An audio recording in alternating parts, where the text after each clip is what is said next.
वाईट काळात मी तुला लाज वाटू देणार नाही. जरी दुष्काळाचे दिवस वाटत असले तरी मी तुला तुझ्या समाधानापर्यंत आशीर्वाद देईन, असं प्रभू म्हणतो. कदाचित तू आता वाईट काळात असशील.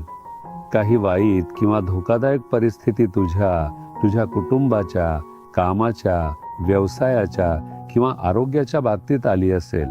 प्रभू म्हणतो, वाईट काळातही मी तुझ्यासोबत नसेन का? मी असताना मी तुला कसा सोडून देईन? म्हणून धैर्याने राहा, प्रभू हे तुला सांगतो. तू आज एखाद्या धोकादायक परिस्थितीला सामोरा जात आहेस का?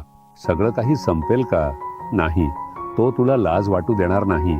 आपण आपल्या परिस्थितीकडे पाहिलं तर असं वाटू शकतं की आजूबाजूला दुष्काळ आहे.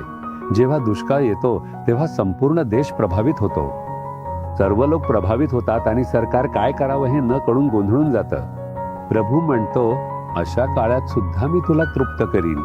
किती मोठा आशीर्वाद आहे हे. संपूर्ण व्हिडिओ पाहण्यासाठी Jesus redeems Marathi YouTube channel पहा.